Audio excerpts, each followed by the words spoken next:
नाम है अशोक गुप्ता। मेरे YouTube चैनल पर आप सभी का स्वागत है। दिस इज माय लेक्चर 118 और स्टूडेंट्स, आज के लेक्चर में मैं आपको क्लास 10th में इंपॉर्टेंट 20 MCQs करवाऊंगा। स्टूडेंट्स, जैसा कि आपको पता है कि आपका जो अब एग्जाम होगा वो टोटली MCQ बेस्ड होगा, ठीक है। इससे पहले भी मैं एक लेक्चर लेकर आया था जिसमें मैंने क्लास 10th के 20 इंपॉर्टेंट MCQs करवाए थे।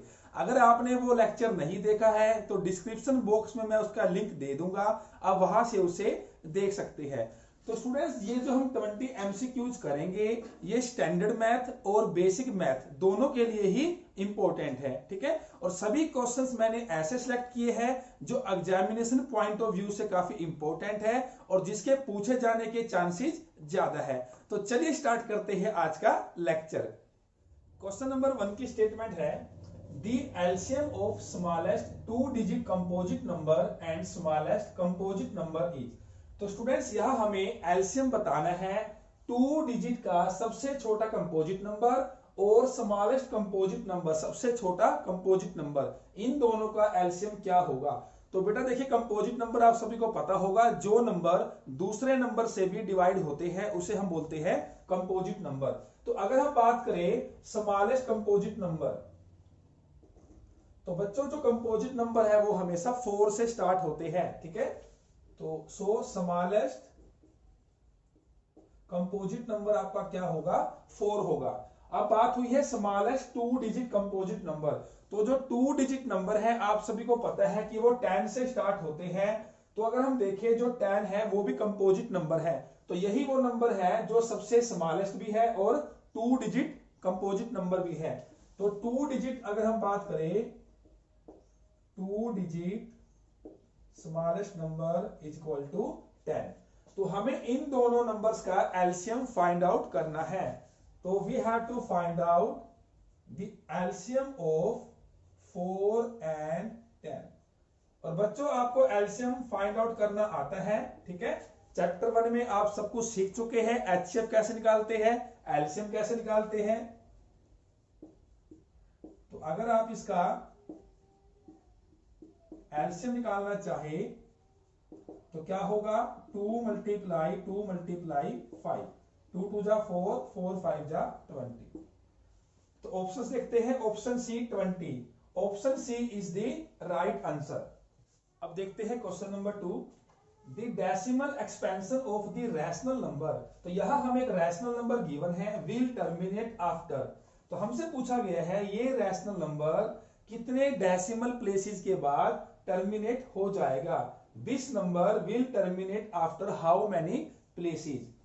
तो देखते हैं, रैशनल नंबर हमें गिवन है 14,587 डिवाइडेड बाय 1,250।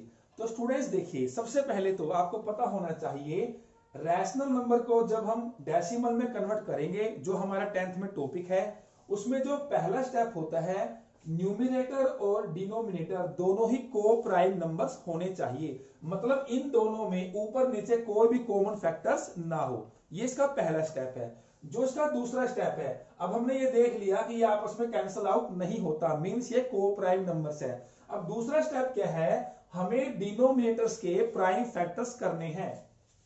तो डिनोमिनेटर हमारा क्या है, 1250।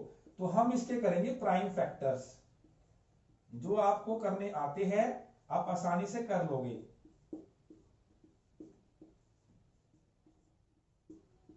तो देखिए स्टूडेंट्स, ये हमारे हो गए प्राइम फैक्टर्स, ठीक है। हम इसको राइट कर लेते हैं।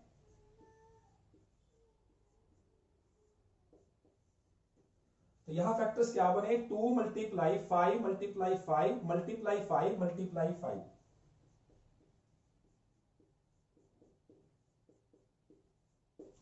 अब स्टूडेंट्स देखिए, इसके बाद रैशनल नंबर टर्मिनेट तभी होता है, एक तो जो मैंने आपको बताया कि दोनों को प्राइम नंबर्स होने चाहिए, और दूसरा ये डिनोमिनेटर्स में जो प्राइम फैक्टर्स हमारे आए हैं वो या तो 2 हो या 5 हो या फिर बोथ, दोनों हो। इनके अलावा और कोई प्राइम फैक्टर्स हुआ तो वो टर्मिनेट नहीं होगा। तो यहां देखिए 2 भी है 5 भी है, मतलब बोथ है, ठीक है।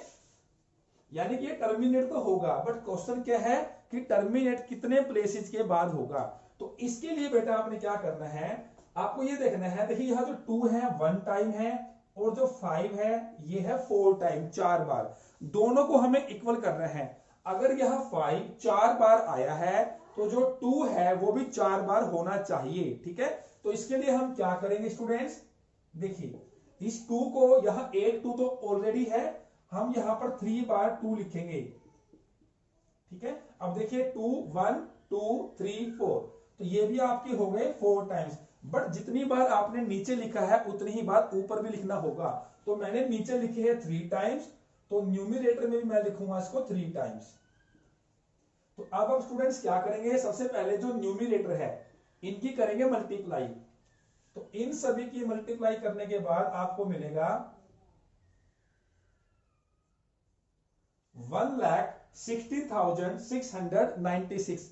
अब देखिए डिवाइड में क्या हुआ, 2 5 जा 10, 2 5 जा 10, 2 5 जा 10, 2 5 जा 10। तो यहां पर जो 10 है वो हो गया 4 टाइम्स, यानी कि 10,000।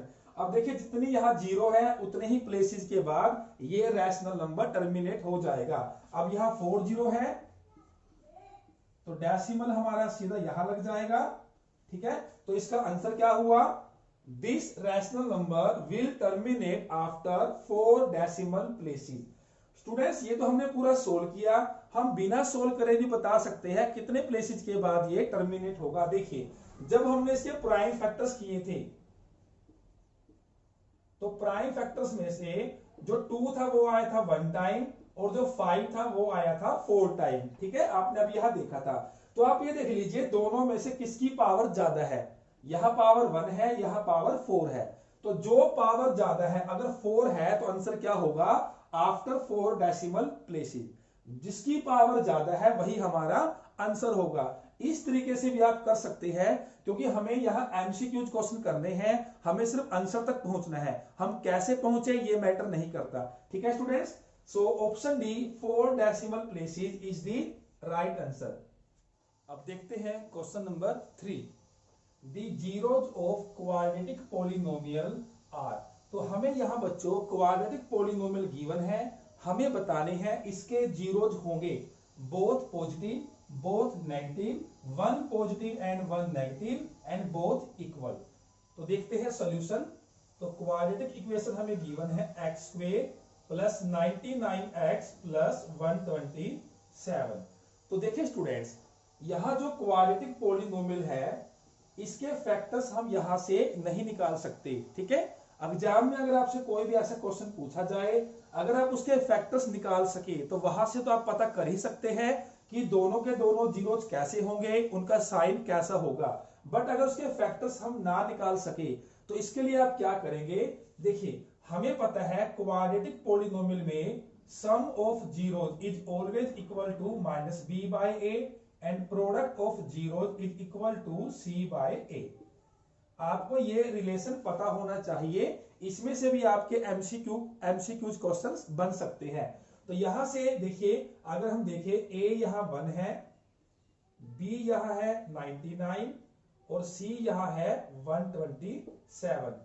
तो अल्फा प्लस बीटा हम यहां से फाइंड आउट कर सकते हैं माइनस बी बाय ए, तो यहां से बनेगा माइनस 99 बाय 1, तो minus 99 alpha into beta C by A 127 bye 1 127।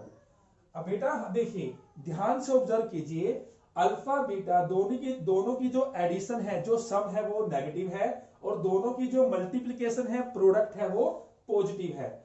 ये तभी पॉसिबल होगा बच्चों जब दोनों के दोनों जीरोज क्या होंगे, नेगेटिव होंगे। देखिए कैसे, मान लीजिए एक -3 है और एक -4 है, मैंने दोनों यहां नेगेटिव नंबर्स लिए हैं। अगर मैं इन दोनों को ऐड करूंगा, अगर मैं इनका सम करूंगा तो कितना आएगा -7। अगर मैं इनकी करता हूं प्रोडक्ट तो -3 मल्टीप्लाई -4 प्लस 12।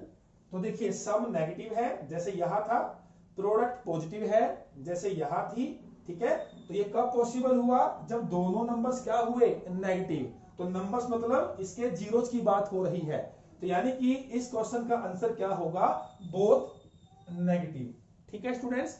या फिर आप एक दूसरे तरीके से भी कर सकते हैं। देखिए अब यहां तो इसके फैक्टर्स नहीं बन रहे, आप अपनी तरफ से बिल्कुल इस जैसी कोई दूसरी क्वाड्रेटिक पॉलिनोमियल लीजिए जिसके आप आसानी से फैक्टर्स कर सके। ठीक है, यहां देखिए सभी की सभी जो टर्म्स है वो पॉजिटिव है। जैसे मैं यहां लेकर चलता हूं x square plus 7x plus 12, बिल्कुल इससे मिलती जुलती है। अगर मैं इसके फैक्टर्स करूं जो आपको करने आने चाहिए और आपको करने आते भी होंगे, तो इसके जो फैक्टर्स बनेंगे x plus 3 and x plus 4 is equal to 0। तो यहां से हम क्या निकालेंगे, इसके जीरोज, दोनों को 0 के इक्वेट करेंगे। तो यहां से x की वैल्यू -3 और यहां से x की वैल्यू -4। तो यानी इस जैसी हमने जब कोई दूसरी क्वाड्रेटिक पॉलिनोमियल हमने ली तो हमने ये पाया कि उसके दोनों जीरोज कैसे हैं, नेगेटिव है। ठीक है, दोनों में से जो भी तरीका आपको आसान लगे वो आप कर सकते हैं, क्योंकि क्वेश्चंस हमारे एमसीक्यू बेस्ड है, हमें सिर्फ आंसर तक पहुंचना है। हम किस तरीके से पहुंचे ये मैटर नहीं करता। So option B both negative is the right answer. Question number 4 की स्टेटमेंट है, if one of the zeros of the cubic polynomial. तो बेटा यहां हमें क्यूबिक पॉलिनोमियल गिवन है, हम उसे राइट कर लेते हैं x cube plus a x square plus b x plus c. तो ये कहते हैं one of the zeros of this cubic polynomial is -1। ठीक है, then the product of the other two zeros is. तो बेटा आप सभी को पता है यहां बात हुई थी क्वाड्रेटिक पॉलिनोमियल की, तो इसके 2 जीरोज थे। अब यहां बात हुई है क्यूबिक पॉलिनोमियल की, तो यहां इसके 3 जीरोज होंगे, जिसको हम बोलते हैं अल्फा बीटा गामा। ठीक है, अल्फा बीटा गामा। अब इन तीनों जीरोज में से ये कहता है एक जीरोज -1 है, तो हमें बताना है अदर 2 जीरोज की प्रोडक्ट की वैल्यू क्या होगी। मान लीजिए जो अल्फा है वो तो -1 है, ये तो हमें गिवन है। ठीक है, तो हमें बतानी है अदर 2 जीरोज बीटा और गामा, इनकी प्रोडक्ट, तो बीटा गामा इसकी वैल्यू क्या होगी। तो ये हमारा क्वेश्चन है। तो स्टूडेंट्स देखिए, अगर हम बात करते हैं क्यूबिक पॉलिनोमियल की, तो इसकी जो स्टैंडर्ड फॉर्म होती है वो कैसी होती है, a x cube plus b x square plus c x plus d. ये आप सभी को पता होना चाहिए। तो इसमें अगर हम बात करें जीरोज और कोफिशिएंट्स के रिलेशन की, तो देखिए तो इसमें क्या होता है, alpha plus beta plus gamma is equal to -b/a। Product of zeros taking 2 at a time, alpha beta beta gamma gamma alpha. ठीक है, तो यहां पर जो फॉर्मूला होता है वो होता है c/a and product of all zeros alpha beta gamma. तो इसकी जो वैल्यू है इक्वल होती है -b/a। तो स्टूडेंट्स ये रिलेशन आपको डायरेक्ट पता होना चाहिए। एमसीक्यू क्वेश्चंस यहां से डायरेक्ट आपसे पूछे जा सकते हैं, बल्कि मैं ये कहूंगा कि आपसे ये पूछे जाएंगे। ठीक है स्टूडेंट्स, तो इसी का हम यहां यूज करेंगे। तो देखिए सबसे पहले हम लेंगे alpha plus beta plus gamma -b/a। अब ये अल्फा है, ये बीटा है और ये गामा है, तो तीनों को हम ऐड करेंगे, तो -1 plus beta plus gamma is equal to -b/a। तो यहां से आप निकाल सकते हैं, देखिए आपका जो a होगा वो 1 होगा, जो b होगा वो a होगा, जो c होगा वो b होगा और जो d होगा वो c होगा। मैं इसको रब कर देता हूं। तो देखिए स्टूडेंट्स, मैंने लिया sum of zeros, alpha plus beta plus gamma is equal to -b/a। तो -b, तो b क्या है, a बाय a और a क्या है 1। ठीक है, तो यानी -a/1, तो ये -a हो गया। तो यहां से हम वैल्यूज फाइंड आउट कर सकते हैं बीटा प्लस गामा। तो -a, इस -1 को हम राइट में लेकर जाएंगे तो ये प्लस का हो जाएगा। अभी हमारे पास वैल्यू आई है बीटा प्लस गामा की, अभी हम इसको यही छोड़ देते हैं, फिर देखेंगे इसका क्या यूज होगा। अब हम लेंगे इनकी product, sum of product taking 2 at a time, जो मैंने आपको बताया था alpha beta plus beta gamma plus gamma alpha, किसके इक्वल था, c/a। तो पहले करेंगे इन दोनों की प्रोडक्ट, तो -1 multiply beta plus beta into gamma plus gamma into -1, तो ये इक्वल है C बाय A। तो C की वैल्यू क्या है B और A की वैल्यू क्या है 1। तो बच्चों B बाय 1 B होता है, तो उसको हम B लिखेंगे। अब यहां से करेंगे सोल्व, -1 को बीटा से करेंगे मल्टीप्लाई, माइनस बीटा, यहां से देखिए बीटा गामा प्लस गामा को -1 से करेंगे multiply, minus gamma is equal to B. तो यहां से हम वैल्यू निकाल लेते हैं बीटा मल्टीप्लाई गामा। तो ये माइनस का बीटा है, माइनस का गामा है, इन दोनों को राइट में लेकर जाएंगे, तो ये प्लस का बीटा हो जाएगा और प्लस का गामा हो जाएगा। तो देखिए हमें वैल्यू किसकी निकालनी थी, बीटा इंटू गामा, यानी हमें इसकी वैल्यू निकालनी थी जो किसके इक्वल आई, b plus beta plus gamma. और बच्चों ध्यान से देखिए, जो मैंने ये बॉक्स बनाया था, यहां मेरे पास किसकी वैल्यू है, बीटा प्लस गामा की, किसके इक्वल है, -a + 1। तो इसकी वैल्यू हम सीधा यहां रखेंगे -a + 1। तो यही हमारा आंसर हुआ, यही हमारी वैल्यू हुई बीटा इंटू गामा की। तो यहां से अगर हम ऑप्शंस मैच करें, ऑप्शन ए हमारा सही आंसर होगा। Option A is the right answer. Question number 5 की स्टेटमेंट है द वैल्यू ऑफ के की वैल्यू हमें बतानी है फॉर विच द लाइंस। तो हमें यहाँ 2 लाइंस की इक्वेशंस गिवन है कोइंसाइड, कि अगर ये दोनों लाइन कोइंसाइड कर ले तो के की वैल्यू क्या होगी। तो बेटा आप सभी को पता होगा कोइंसाइड का मतलब है कि एक लाइन दूसरे को पूरा पूरा कवर कर ले, ठीक है। यानी अगर ये फर्स्ट लाइन है तो दूसरी लाइन भी इसको इस तरह से कवर करेगी। तो बेटा जब लाइंस कोइंसाइड कर जाए तो उसके इनफाइनाइटली मैनी सॉल्यूशंस होती है, ठीक है, ये आपको पता होगा। और इसके लिए हमारे जो कंडीशन है वो होती है a1/a2 is equal to b1/b2 is equal to c1/c2। तो इसी कंडीशन का हम यूज करेंगे and we will find the value of k। तो देखिए हमें जो इक्वेशन गिवन है 5x + 7y is equal to 3, और जो सेकंड इक्वेशन है 15x + 21y is equal to k। तो a1/a2 हम करेंगे 5/15, b1/b2 करेंगे 7/21, c1/c2 3/k। अब इन तीनों में से हम किसी भी 2 रेशो को लेकर k की वैल्यू फाइंड आउट कर सकते हैं। अब इन दोनों में तो कहीं भी k नहीं है, ठीक है, तो हम लेकर चलेंगे इन 2 रेशो को। तो 7/21 इज इक्वल टू 3/k। तो यहां से करेंगे क्रॉस मल्टीप्लाई, तो आएगा 7k इज इक्वल टू 21 को 3 से करेंगे मल्टीप्लाई 63, तो k की वैल्यू आएगी 63/7। तो ये पूरा 9 से कैंसिल हो गया। सो हमारा आंसर आया कि k की value 9। So option A is the right answer. Question number 6 की स्टेटमेंट है the lengths of the diagonals of a rhombus are 24 centimetre and 32 centimetre. तो हमें यहाँ जो रोम्बस के 2 डायगोनल्स होते हैं, एक छोटा डायगोनल और एक बड़ा डायगोनल, दोनों की लेंथ्स गिवन है। Then the length of the altitude of the rhombus. तो हमें ये बताना है रोम्बस में एल्टीट्यूड यानी जो हाइट है उसकी लेंथ क्या है। तो बेटा देखिए, मान लीजिए ये आपकी रोम्बस है, और बेटा रोम्बस क्या होती है, जिसकी ऑल साइड्स इक्वल होती है। और बच्चों ये भी ध्यान रहे रोम्बस भी एक पैरेललोग्राम होती है, ठीक है। तो यहां से देखिए,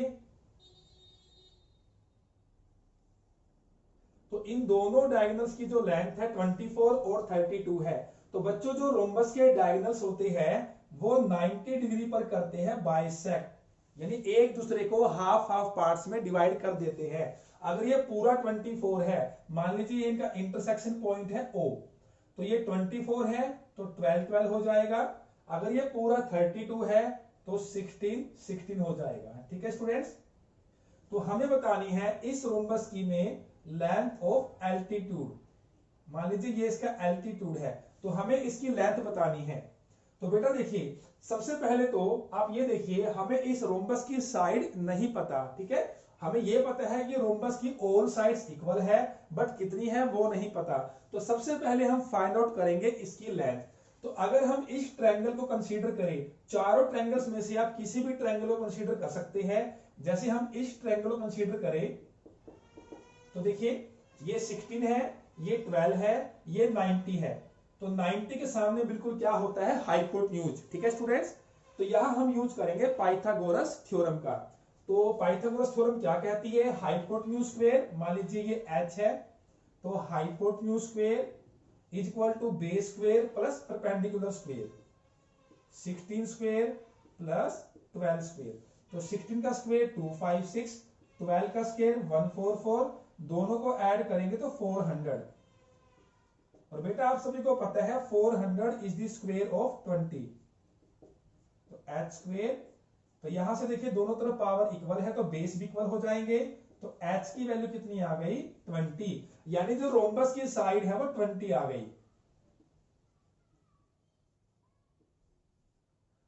तो बेटा देखिए रोम्बस का जो एरिया होता है, ठीक है, वो आपको पता होना चाहिए। जो रोम्बस का एरिया है वो होता है 1/2 d1 मल्टीप्लाई d2, मतलब first diagonal multiply second diagonal. सबसे पहले हम इसका एरिया फाइंड आउट करेंगे। तो देखिए 1/2 मल्टीप्लाई फर्स्ट डायगोनल हमें गिवन था 24, सेकंड डायगोनल हमें गिवन है 32। तो यहां से कट करेंगे तो 12 पे कट हो गया, तो 12 2 जा 24, कैरी 2, तो यहां से आएगा 384 सेंटीमीटर स्क्वायर। तो हमने इस पूरी रोम्बस का एरिया निकाल लिया है और हमने इसकी जो साइड है वो भी पता कर ली है। तो बेटा अब हमें बतानी है ये जो हाइट है, एल्टीट्यूड है, इसकी लेंथ क्या होगी। तो अभी मैंने बताया था कि जो रोम्बस है एक पैरेललोग्राम भी होती है, और पैरेललोग्राम का जो एरिया है वो होता है बेस मल्टीप्लाई हाइट। तो रोम्बस का एरिया बेस मल्टीप्लाई हाइट भी होता है। तो यहां हम दोबारा से यूज करेंगे कि area is equal to base multiply height. अब बेटा देखिए एरिया हम फाइंड आउट कर चुके हैं 384। अगर हम बेस की बात करें तो देखिए ये जो हाइट है इसके कोरस्पोंडिंग बेस क्या है, 20, ठीक है, मल्टीप्लाई h। तो h का मतलब क्या है, इस एल्टीट्यूड की लेंथ जिसको हाइट बोलते हैं। तो ये हमें निकालना है। तो h की वैल्यू क्या होगी, 384/20। तो पहले ये 2 पे चला जाएगा, तो जब ये 2 पे जाएगा 192/10। तो बेटा 192/10 है तो हम डेसिमल लगा सकते हैं, तो 19.2। तो हाइट की वैल्यू कितनी आई, यानी कि जो एल्टीट्यूड है उसकी लेंथ कितनी आई, 19.2 centimetre. So option D is the right answer. Students अब हम देखेंगे क्वेश्चन नंबर 7। ये क्वेश्चन काफी इंपॉर्टेंट है और ये चैप्टर नंबर 6 सिमिलर ट्रायंगल्स में से लिया गया है। तो यहां पर स्टेटमेंट गिवन है in figure angle BAC is equal to 90 degree, कि ये जो एंगल है BAC 90 डिग्री गिवन है, and AD is perpendicular to BC, और ये जो AD है BC के ऊपर क्या है, परपेंडिकुलर। ये सब कुछ आपको फिगर में दिखा रखा है। देन तब हमें बताना है, यहाँ हमें 4 रिजल्ट्स गिवन है, कौन सा रिजल्ट इसमें से सही है। तो बेटा देखिए सबसे पहले तो जब भी देखिए ये जो ट्रायंगल है इसमें ये जो एंगल है कैसा है, 90 डिग्री। तो इसका मतलब ये जो ट्रायंगल है BAC एक राइट एंगल ट्रायंगल है। तो बेटा राइट एंगल ट्रायंगल में अगर उस वर्टेक्स से जहां पर 90 डिग्री का एंगल बना हुआ है, उस वर्टेक्स से सामने वाली साइड पर, अपोजिट साइड पर परपेंडिकुलर ड्रॉ किया जाए, तो ऐसा उससे क्या होगा, जो ये आपकी दोनों ट्रायंगल्स बनी है, ठीक है, एक ट्रायंगल आपकी बनी है BAD और दूसरी ट्रायंगल बनी है CAD। ये दोनों ट्रायंगल्स आपस में एक दूसरे के सिमिलर होती है, आपस में तो होती ही है, और ये दोनों ट्रायंगल्स, ये जो बड़ी ट्रायंगल है इसके भी सिमिलर होती है। तो यहां पर हमारे पास 3 रिजल्ट्स होते हैं, तीनों आपको पता होना चाहिए। पहले मैं आपको तीनों बताऊंगा, फिर हम क्वेश्चंस को सोल्व करेंगे। तो देखिए पहले तो ये जो ट्रायंगल है और ये ट्रायंगल है, ये दोनों ही क्या होगी, सिमिलर। ट्रायंगल BAD सिमिलर होगी CAD। ये है पहला रिजल्ट। जो दूसरा रिजल्ट है ये जो इधर वाली ट्रायंगल है, छोटी ट्रायंगल है, बड़ी ट्रायंगल के भी क्या होगी, सिमिलर होगी।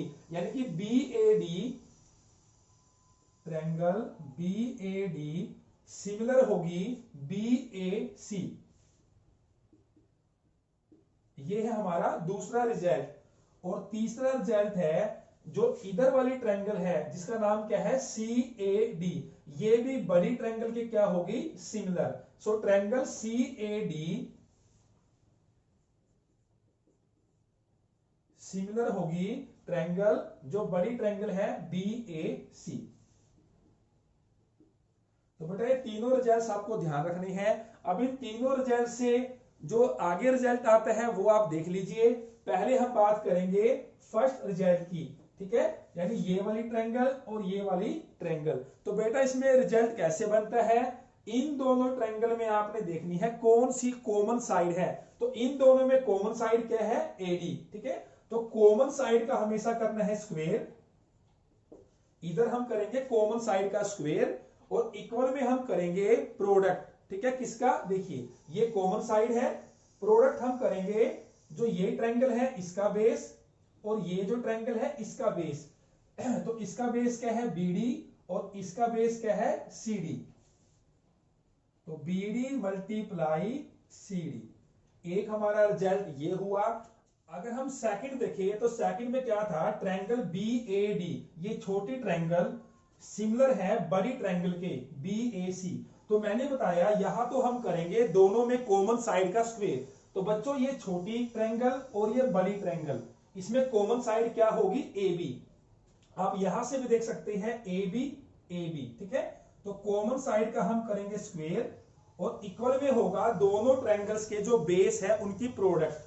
तो इस ट्रायंगल का जो बेस है वो है बीडी, बड़ी ट्रायंगल का जो बेस है वो है बीसी। तो बीडी मल्टीप्लाई बीसी, ठीक है। तो ये रिजल्ट भी आप ध्यान रखेंगे। थर्ड है ट्रायंगल सी ए डी।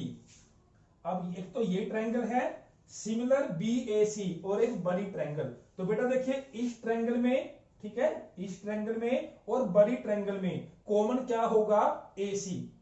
अब यहां से देख लीजिए ए सी, तो ए C square is equal to इन दोनों के बेस का प्रोडक्ट। तो इसका बेस क्या है, सी डी, और बड़ी ट्रायंगल का बेस क्या है, आप देखिए बी सी। तो B C multiply C D. तो इन तीनों रिजल्ट्स में से बच्चों आपसे एमसीक्यूज पूछे जा सकते हैं, और यहां भी हमसे यही पूछा गया है, ठीक है। तो उसने कहा है ये 90 डिग्री है, यहां से परपेंडिकुलर ड्रॉ किया गया है, तो हमें बताना है कौन सी कंडीशन सही है। तो आप देख सकते हैं अगर आप मैच करें तो देखिए A D square is equal to B D multiply C D, B D multiply C D. Option C इनमें से मैच करता है, और कोई भी ऑप्शन अगर आप देखेंगे तो इनमें से मैच नहीं करेगा। So option C is the right answer. Students अभी हमने क्वेश्चन नंबर 7 में 3 रिजल्ट्स किए हैं, तो क्वेश्चन नंबर 8 उन्हीं रिजल्ट्स के ऊपर बेस्ड है। तो यहां देखिए राइट एंगल ट्रायंगल है, ठीक है, और जिस वर्टेक्स पर 90 डिग्री का एंगल बना है उसी वर्टेक्स से अपोजिट साइड के ऊपर परपेंडिकुलर ड्रॉ किया गया है।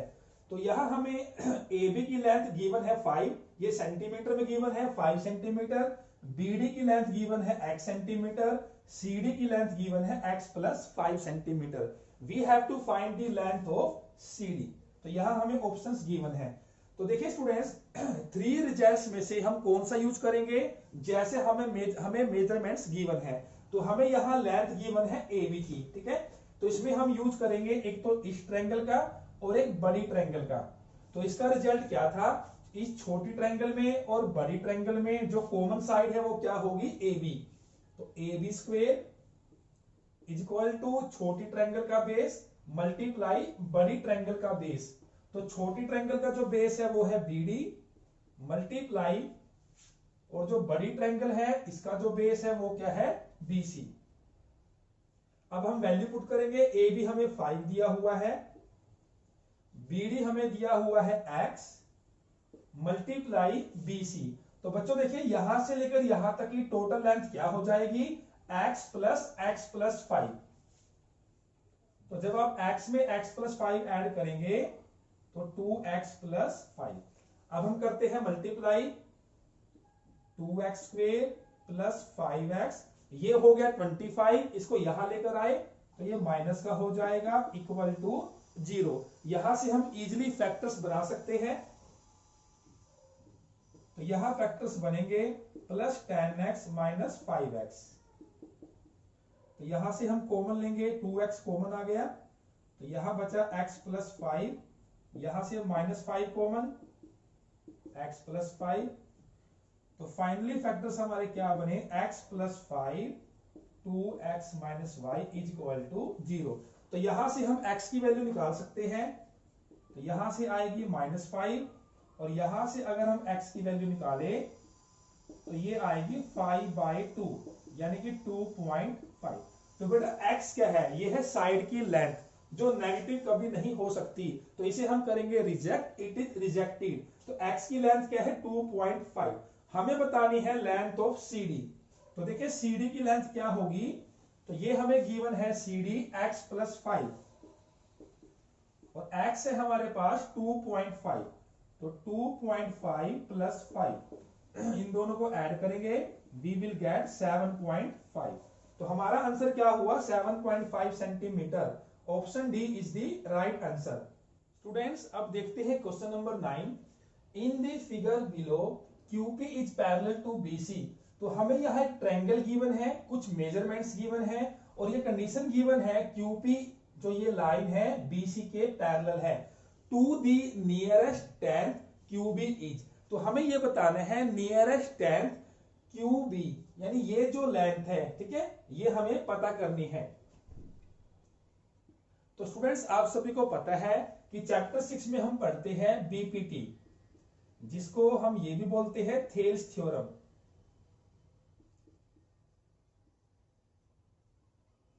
तो देखिए बेटा इस ट्रायंगल में ये लाइन इसके पैरेलल है, तो हम इसका यूज करेंगे, ठीक है। तो बीपीटी क्या कहती है, इन दोनों का रेशो इक्वल होगा, इन दोनों का रेशो, ये आपको पता होगा। तो देखिए 1.3 डिवाइडेड बाय QB, ये हमें लेंथ निकालनी है, इज इक्वल टू 2.4 बाय 3.3। तो यहां से हम करेंगे क्रॉस मल्टीप्लाई, तो this multiply this is equal to this multiply this. अगर हम यहां से डेसिमल को रिमूव करें तो यहां 10 लग जाएगा, यहां 10 लग जाएगा, यहां भी 10 लग जाएगा। तो लेंथ ऑफ QB क्या होगी, 33/10 मल्टीप्लाई 13/10, 24/10 कन्वर्ट हो जाएगा 10/24। तो 10 से 10 कैंसल, तो 24 को 10 से करेंगे 240। अगर हम यहां मल्टीप्लाई करें 13 3 जा 39, कैरी 3, 13 3 जा 39 प्लस 3। तो स्टूडेंट्स देखिए आप इसको जब इससे डिवाइड करेंगे तो आपका आंसर डेसिमल में आएगा, ठीक है।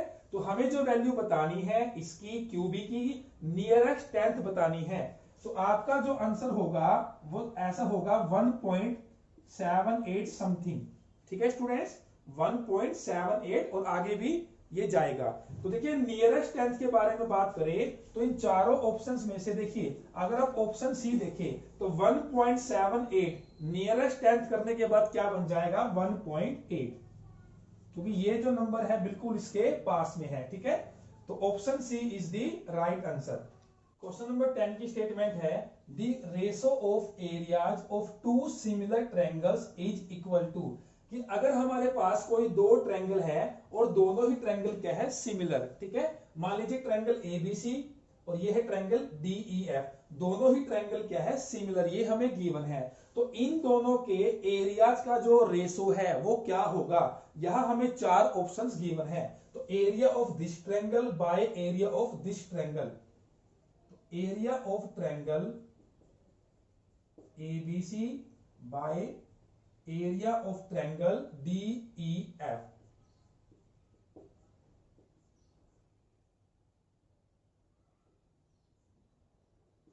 तो स्टूडेंट्स यहां पर ये सीधा रिजल्ट होता है कि अगर टू ट्रायंगल्स आपस में सिमिलर है तो उनके एरियाज का जो रेशो है उनके कोरस्पोंडिंग साइड्स के स्क्वायर के रेशो के इक्वल होता है। कैसे? जैसे BC के कोरस्पोंडिंग क्या है EF, तो BC square by EF square, AB square by DE square, AC square by DF square, ये आपको सीधा पता होना चाहिए। तो ratio of areas of these two similar triangles is equal to AB square by DE square, BC square by EF square,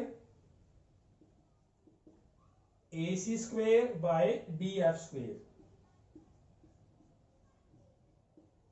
तो अगर चारों ऑप्शंस के बारे में बात करें, फर्स्ट कहता है ratio of their corresponding side, ratio of their corresponding altitudes, ratio of the square of their corresponding sides, ratio of the squares of their perimeter.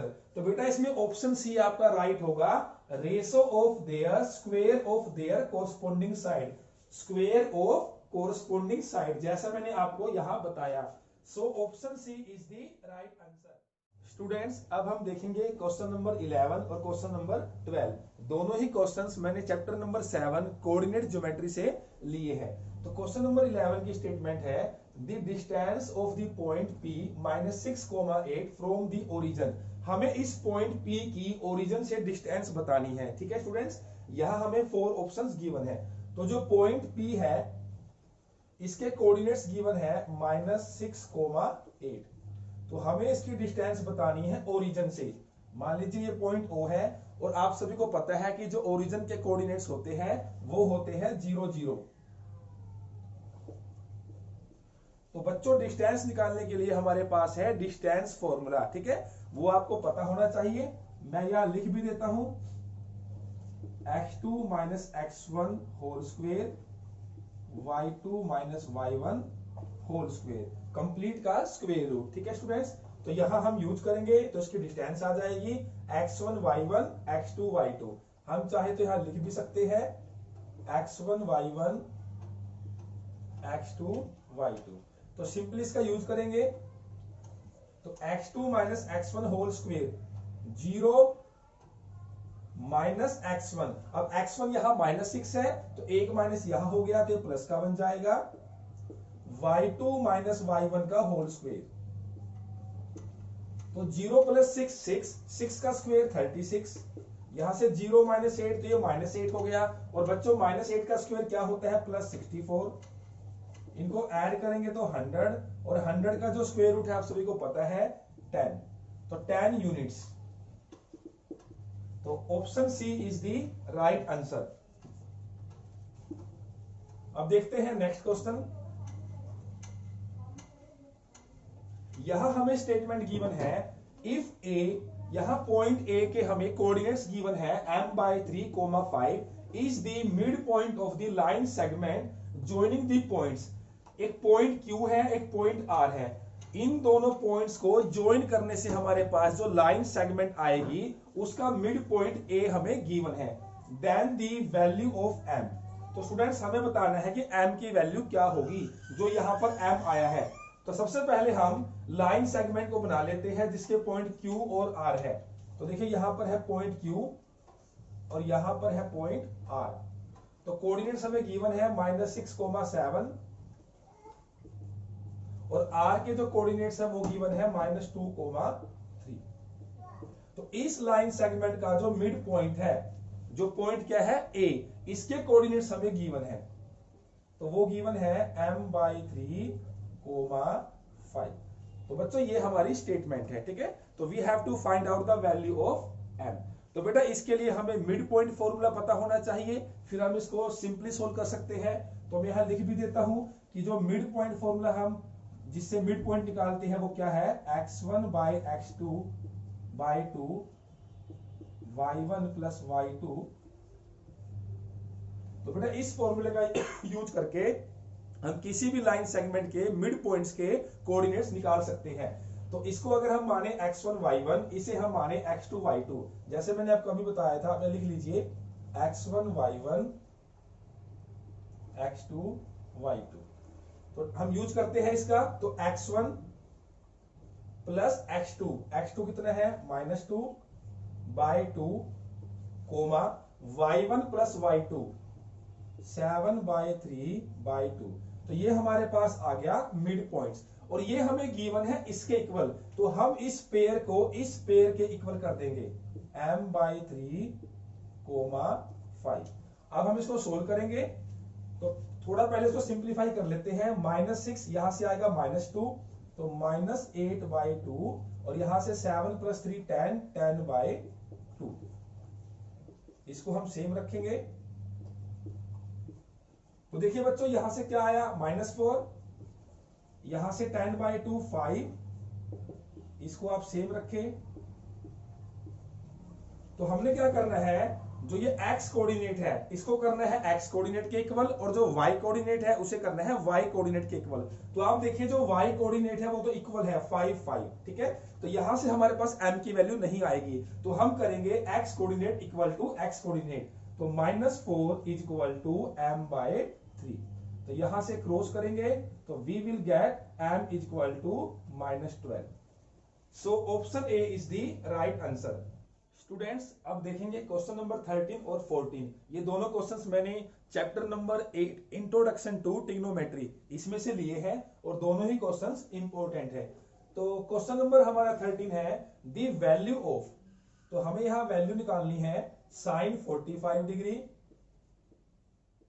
Plus cos 45 degree. तो बच्चों इसके लिए आपको ट्रिग्नोमेट्री टेबल का पता होना चाहिए, ठीक है। या तो आपको वो डायरेक्ट याद हो या फिर आपको बनानी आनी चाहिए, ठीक है। तो यहां वैल्यू पुट करेंगे sin 45 डिग्री, इसकी वैल्यू होती है 1/√2। cos 45 की डिग्री भी सेम हो, इसकी जो वैल्यू है वो भी सेम होती है। तो 1/√2 प्लस 1/√2, इनको ऐड करेंगे तो 2/√2। और बच्चों आप सभी को पता है अगर डिवाइड में अंडर रूट आ जाए तो हम करते हैं रैशनलाइजिंग। तो यहां हम करेंगे रैशनलाइजिंग, जो आप क्लास 9th में सीखते हो। तो यहां से आएगा 2/√2, और यहां से √2 मल्टीप्लाई √2, ये 2 हो जाएगा, 2 से 2 कैंसल। तो हमारा जो आंसर आया √2। So option B is the right answer. अब देखते हैं नेक्स्ट क्वेश्चन। बच्चों ये जो नेक्स्ट क्वेश्चन है ये हमारा एनसीईआरटी बेस्ड है। ये क्वेश्चन मैं आपको दो तरीके से कराऊंगा, दोनों में से जो भी आपको आसान लगे वो आप कर सकते हैं, ठीक है। तो यहां हमें वैल्यू गिवन है 4 tangent theta is equal to 3। तो यहां से हम टेंजेंट थीटा की वैल्यू निकाल सकते हैं 3/4। तो जैसा हम एनसीईआरटी में पढ़ते हैं राइट एंगल ट्रायंगल का हम यूज करेंगे। तो आप सभी को पता है कि जो टेंजेंट होता है वो होता है p/b, ठीक है। तो p/b इज इक्वल टू 3/4। तो यहां p की वैल्यू हम 3 लेंगे और b की वैल्यू 4 लेंगे। तो इन दोनों की हेल्प से आप राइट एंगल ट्रायंगल में हाइपोटेन्यूज की वैल्यू निकाल सकते हैं, वो आप आराम से निकाल लेंगे। तो 4 का स्क्वायर 16, 3 का स्क्वायर 9, दोनों को ऐड करेंगे 25, तो उसका जो स्क्वायर रूट है 5, तो ये 5 आ जाएगा, ठीक है स्टूडेंट्स। अब देखिए अब हमें जिसकी वैल्यू निकालनी है उसमें देख लीजिए हमें कौन कौन से ट्रिग्नोमेट्री रेशो चाहिए। एक इसमें साइन आया है और एक इसमें कोस आया है। तो एक तो निकाल लीजिए आप साइन की वैल्यू, मान लीजिए ये हमारा थीटा है तो साइन थीटा, और एक आप निकाल लीजिए कोस थीटा। तो देखिए साइन थीटा क्या होता है p/h। तो देखिए p परपेंडिकुलर 3 और h मैंने हाइपोटेन्यूज 5, तो ये हो गया 3/5। कोस थीटा होता है b/h, तो बेस 4/h 5। तो हमने इन दोनों की वैल्यूज को फाइंड आउट कर लिया है। अब सिंपली हमें जिसकी वैल्यू निकालनी है हम उस पर चलते हैं। तो हमें वैल्यू निकालनी है 4 sin theta minus cos theta divided by 4 sin theta plus cos theta. तो स्टूडेंट्स अब हम यहां ज्यादा कुछ नहीं करेंगे, सिर्फ इन वैल्यूज को यहां पुट कर देंगे, ठीक है। तो साइन थीटा 3/5, कोस थीटा 4/5, तो 4 multiply sine theta 3/5 minus cos theta, तो कोस थीटा कितना है 4/5 divided by 4 multiply sine theta plus cos theta. तो यहां से करेंगे सिंप्लीफाई, तो देखिए यहां से बनेगा 4 3 जा 12, 12/5 माइनस 4/5, यहां से देखेंगे 12/5 प्लस 4/5। तो जब आप ऊपर से एलसीएम लेंगे, एलसीएम आएगा 5, तो बचेगा 12 माइनस 4, तो ये 8 हो जाएगा। नीचे भी एलसीएम सेम आएगा, 12 प्लस 4 ये हो जाएगा 16, तो 8/5 ये ऊपर जाके रेसिप्रोकल हो जाएगा, 5 से 5 कैंसल, तो हमारे पास आंसर आया बच्चों 1/2। अब मैं आपको इसी सम का एक दूसरा जो मेथड है वो बताऊंगा। आंसर बच्चों सेम आएगा चाहे आप मेथड कोई भी यूज कीजिए। तो देखिए दूसरे मेथड में हमें राइट एंगल ट्रायंगल बनाने की कोई जरूरत नहीं है, ठीक है, हम उसके बिना ही इसकी वैल्यू निकाल लेंगे। तो 4 sine theta minus cos theta divided by 4 sine theta plus cos theta. तो बच्चों देखिए ये न्यूमिनेटर है, ये डिनोमिनेटर है, हमें जो वैल्यू पता है वो किसमें पता है, टेंजेंट में, ठीक है, टेंजेंट थीटा की। तो हम साइन कोस से कन्वर्ट करेंगे टेंजेंट थीटा के अंदर। तो इसके लिए हम क्या करेंगे, न्यूमिनेटर एंड डिनोमिनेटर दोनों को डिवाइड करेंगे, और डिवाइड किससे करेंगे, कोस थीटा से, ठीक है स्टूडेंट्स। ऐसा हम मैथ में कर सकते हैं। बैलेंस हमने कर दिया, न्यूमिनेटर को भी उसी वैल्यू से और डिनोमिनेटर को भी उसी वैल्यू से मैंने डिवाइड किया है। तो देखिए अब ये जो हमारा न्यूमिनेटर है उसको लिखेंगे 4 sine theta minus cos theta, तो डिवाइड करेंगे कोस थीटा से, तो ये हमने डिवाइड किया कोस थीटा से। सेम हम नीचे करेंगे डिनोमिनेटर में कोस थीटा कोस थीटा। तो बच्चों इससे क्या फायदा हुआ, देखिए 4 साइन बाय कोस आपको पता है टेंजेंट होता है, ये कैंसिल हुआ तो 1 बच गया, नीचे भी सेम होगा सिर्फ माइनस प्लस का फर्क है, तो 4 टेंजेंट थीटा प्लस 1। अब देखिए 4 टेंजेंट थीटा की आपको डायरेक्ट यहां वैल्यू पता है, तो आप पुट कर दीजिए 4 टेंजेंट थीटा इक्वल टू 3, तो ये 3 हो गया, 3 माइनस 1, ये भी 3 हो गया, 3 प्लस 1, तो ये हो गया 2, 3 प्लस 1 4, इसको आप करोगे कैंसल 1/2। तो आप देख ऑब्जर्व कर सकते हैं आंसर सेम आया। दोनों में से जो भी आपको उचित लगे आप वो यहां यूज कर सकते हैं। So option C is the right answer. Question number 15 की स्टेटमेंट है, if LCM of x and 18 is 36। यहां हमें 2 नंबर्स का एलसीएम गिवन है 36 एंड HCF ऑफ, और इन्हीं 2 नंबर्स का जो HCF है वो गिवन है 2, देन x इज, तो हमें बताना है x की वैल्यू कितनी है। तो स्टूडेंट्स आप सभी को HCF, LCM और जिनका हम LCM HCF निकाल रहे हैं उनके बीच में रिलेशन पता होगा। HCF multiply LCM is equal to product of 2 numbers. ये सभी आप चैप्टर 1 में सीख चुके हैं। तो देखिए HCF मल्टीप्लाई LCM, HCF है 2 और LCM है 36, तो 2 मल्टीप्लाई 36 प्रोडक्ट ऑफ 2 नंबर्स। अब यहां 2 नंबर्स कौन कौन से हैं जिनका हमने HCF और LCM गिवन है, x और 18, तो x मल्टीप्लाई 18। तो यहां से हम सिंपली x की वैल्यू फाइंड आउट कर सकते हैं। सो x विल बी 18, ये डिवाइड में आ जाएगा, 2 मल्टीप्लाई 36 बाई 18, तो 2 2 जा 4। So option C is the right answer. Question number 16, ये जो क्वेश्चन है ये chapter number 12 area related to circles में से लिया गया है। In a circle of diameter 42 centimetre, if an arc subtends an angle of 60 degree at the centre, then the length of the arc is. तो बच्चों देखिए इसमें सिंपली क्या कहा गया है, एक सर्कल है, ठीक है, इसकी जो रेडियस है, देखिए हमें डायमीटर गिवन है, डायमीटर कितना है 42, तो रेडियस इसकी हाफ हो जाएगी।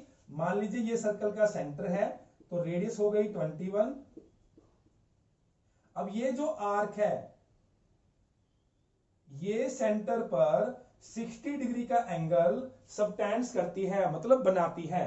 Then the length of arc, तो हमें इस जो आर्क है इसकी लेंथ बतानी है कितनी है। तो स्टूडेंट्स देखिए, इसमें डायरेक्ट फॉर्मूला होता है, अगर हमें आर्क की लेंथ बतानी हो तो वो आपको पता होना चाहिए 2 पाई आर मल्टीप्लाई थीटा बाय 360। तो इसको सिंप्लीफाई कर लेते हैं। पाई की वैल्यू हमें दे दी गई है 22/7, तो 2 मल्टीप्लाई 22/7, रेडियस 21, थीटा है हमारा 60 डिग्री बाय 360। तो देखिए ये तो आपका पूरा पूरा 6 पे चला गया। अगर हम इसको देखें 7 1 जा 7, 7 3 जा 21, 3 2 जा 6, तो ये 6 से 6 चला गया, तो हमारे पास क्या बचा 22 centimetre. So option C is the right answer. Question number 17 की स्टेटमेंट है the pair of equations y is equal to 0 and y is equal to -7 has. तो यहां हमें इक्वेशंस का पेयर गिवन है, ये बताना है इसके सॉल्यूशंस कितने होंगे, 1 solution, 2 solutions, infinitely many solutions and no solution. तो पहले हम इसको ग्राफिकली रिप्रेजेंट कर लेते हैं। तो देखिए स्टूडेंट्स, तो ये हमारे पास है एक्स एक्सिस, ये है हमारे पास वाई एक्सिस, और ये है हमारे पास ओरिजिन। तो सबसे पहले है y इज इक्वल टू 0। तो बच्चों देखिए y इज इक्वल टू 0 कब होता है, आपको पता है कि जो x एक्सिस है उस पर y नहीं होता, मतलब y की वैल्यू 0 होती है। तो y इज इक्वल टू 0 को जो ये x एक्सिस वाली लाइन है ये रिप्रेजेंट करेगी, ठीक है। तो यहां पर है आपका y इज इक्वल टू 0। उसके बाद जो सेकंड इक्वेशन गिवन है y इज इक्वल टू -7। तो देखिए -7 कहां आएगा, नेगेटिव है, -1 -2 -3, मान लीजिए -7 यहां है, ठीक है। तो ये आपकी लाइन हुई y इज इक्वल टू -7 की। तो अब हमने बताना है यहां से कितने सोल्यूशन बनेंगे। तो बच्चों ये दोनों लाइंस आपकी क्या होगी, पैरेलल। और जो पैरेलल लाइंस होती है कभी सोल्यूशंस नहीं बनाती, क्योंकि ये दोनों एक दूसरे को इंटरसेक्ट नहीं करती। जब तक लाइंस एक दूसरे को इंटरसेक्ट ना करे वहां पर कोई भी सोल्यूशन नहीं होता। तो हमसे पूछा गया है कितने सोल्यूशंस होंगे, तो आंसर आएगा no solution. Option D is the right answer.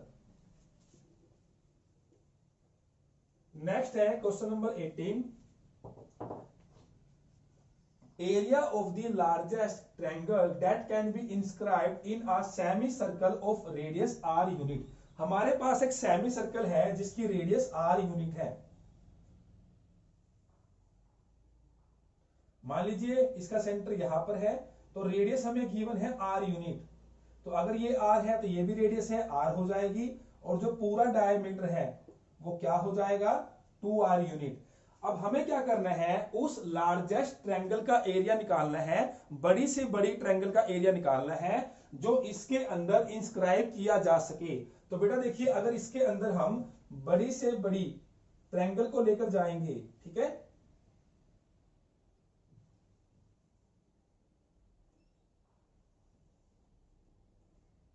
जैसे ये देखिए ट्रायंगल है, जितना मैक्सिमम हो सके उतनी बड़े से बड़ी ट्रायंगल। तो बेटा देखिए, हमें इस ट्रायंगल का एरिया बताना है, area of the largest triangle, ठीक है, ये हमें ऑप्शंस गिवन है। तो ये देखिए बच्चों, ये ट्रायंगल आपको नजर आ रही है। तो ये देखिए ट्रायंगल का जो बेस है वो क्या होगा, अगर हम बड़ी से बड़ी ट्रायंगल लेंगे तो मैक्सिमम बेस इसका क्या हो सकता है, जो इस सेमी सर्कल का डायमीटर है, आप यहां से इजीली ऑब्जर्व कर सकते हैं। तो इसका बेस क्या होगा 2r। अगर हम बात करें हाइट ऑफ ट्रायंगल, तो हाइट ऑफ ट्रायंगल कितनी हो सकती है, जितनी इस सेमी सर्कल की रेडियस है, क्योंकि बेटा यहां से लेकर यहां तक की जो लेंथ है ट्रायंगल की हाइट भी है, एज वेल एज इस सेमी सर्कल की रेडियस भी है, ठीक है। तो हमारे पास हाइट भी आ गई और बेस भी आ गया। तो ट्रायंगल का area we know that 1/2 into base into height. तो देखिए बेस क्या है 2r एंड हाइट कितनी है r, 2 से 2 कैंसल, तो r multiply r square, square units. So option A is the right answer. Students, question number 19 और 20 मैंने चैप्टर नंबर 15 प्रोबेबिलिटी में से लिए हैं, दोनों ही क्वेश्चंस इंपॉर्टेंट है। तो देखते हैं क्वेश्चन नंबर 19 की statement. A fair die is thrown once, हमने एक डाई को एक बार थ्रो कर दिया। The probability of even composite number is, तो हमें बताना है इवन कंपोजिट नंबर्स की प्रोबेबिलिटी, उसके जो चांसेस है वो कितने होंगे। तो देखिए स्टूडेंट्स, सबसे पहले तो देखिए यहां बात हुई है डाई की, तो आपको पता है कि डाई में टोटल 6 नंबर्स होते हैं, यानी यहां पर जो टोटल आउटकम्स है वो कितने हैं, 6। हमें बात करनी है इवन कंपोजिट नंबर। तो बच्चों आप सभी को पता होना चाहिए कि जो कंपोजिट नंबर है वो 4 से स्टार्ट होते हैं। 4 is the smallest composite number. तो पहला इसमें से जो कंपोजिट नंबर होगा वो क्या होगा, 4, ठीक है। बट इवन भी होना चाहिए, तो आप देखिए जो 4 है वो इवन भी है। तो एक तो 4 होगा और एक हमारा होगा 6। तो इन 6 नंबर्स में से अगर बात करें तो इवन कंपोजिट नंबर्स जो होंगे, इवन कंपोजिट नंबर्स 4 होगा और 6 होगा, ठीक है। तो प्रोबेबिलिटी क्या होगी इसकी, फेवरेबल केसेस यानी कि फेवरेबल आउटकम्स कितने हैं, 2 divided by total outcomes, total कितने हैं 6, 2/6। After cancelling it we will get 1/3। So option B is the right answer. अब देखते हैं आज के लेक्चर का last question, question number 20। A box contains cards numbered 6 to 50। एक बॉक्स के अंदर बहुत सारे कार्ड्स है जिसपे नंबर लिखे हुए हैं 6 से लेकर 50 तक। A card is drawn at random from the box। हमने बॉक्स में से कोई भी एक कार्ड रैंडमली निकाल लिया। The probability that the drawn card has a number which is a perfect square like 4, 9 is। तो हमें बताना है कि जो हमने रैंडमली उस बॉक्स में से कार्ड्स निकाला है, उस कार्ड के ऊपर जो नंबर होगा वो परफेक्ट स्क्वायर होगा, ठीक है स्टूडेंट्स। सबसे पहले तो हम ये देखेंगे कि टोटल जो कार्ड्स है वो कितने हैं। तो देखिए 6 से लेकर 50 तक के उस पे नंबर लिखे हुए हैं। तो firstly we will write total cards. तो बच्चों देखिए यहां आपने गलती नहीं करनी, इसको ठीक से काउंट करना है। 6 से स्टार्ट करना है और 50 तक जाना है। तो 6 से लेकर 50 तक हमारे कार्ड्स जो बनेंगे वो बनेंगे 45, ठीक है। या फिर आप ऐसा कर लीजिए, अगर यहां होता 1 to 50 तो कितने कार्ड्स बनते, 50 कार्ड्स बनते। आप 50 में से वो माइनस कर दीजिए जो 6 से पहले रह चुके हैं। तो 6 से पहले कितने चले गए, 5। तो ये हो गया 45। तो total cards is equal to 45। अगर आपने यही गलती कर दी फिर आपका आंसर डेफिनेटली गलत आएगा। अब हमने जो कार्ड्स निकालने हैं 6 से लेकर 50 तक, इसमें से वे नंबर्स लेने हैं जो परफेक्ट स्क्वायर है। तो बच्चों परफेक्ट स्क्वायर वैसे इन्होंने बता भी दिया। तो परफेक्ट स्क्वायर क्या होता है, जैसे 1 का स्क्वायर 1, 2 का स्क्वायर 4, 3 का स्क्वायर 9, 4 का स्क्वायर 16, 5 का स्क्वायर 25, 6 का स्क्वायर 36, 7 का स्क्वायर 49, 8 का स्क्वायर 64। ऐसे ये चलते जाएंगे। तो ये जो सभी नंबर्स है ये सभी क्या है, आपके परफेक्ट स्क्वायर। बट हमें कौन से नंबर लेने हैं, जो किसके बीच में है, जो 6 से लेकर 50 तक आ जाएंगे। तो देखिए 6 से लेकर 50 तक कौन कौन से परफेक्ट नंबर आएंगे, 9, 16, 25, 36 एंड 49। तो 5 परफेक्ट स्क्वायर नंबर्स इसमें से आएंगे, ठीक है। तो यहां पर जो फेवरेबल आउटकम्स है वो हमारे पास हुए 5। तो हमें बतानी है प्रोबेबिलिटी। तो favourable outcomes divided by total outcomes, तो कितने हैं 45। तो इसे करेंगे cancel, we will get 1/9। So option D is the right answer. तो स्टूडेंट्स ये थे हमारे इंपॉर्टेंट 20 एमसीक्यूज। सभी चैप्टर्स में से मैंने क्वेश्चंस को इंक्लूड किया है, ठीक है, और सभी क्वेश्चंस के आने के चांसेस ज्यादा है। तो स्टूडेंट्स अगर आपको आज की वीडियो अच्छी लगी है तो इस वीडियो को लाइक करें और ज्यादा से ज्यादा शेयर करें। इसके बाद हम मिलेंगे नेक्स्ट क्लास में। Thank you.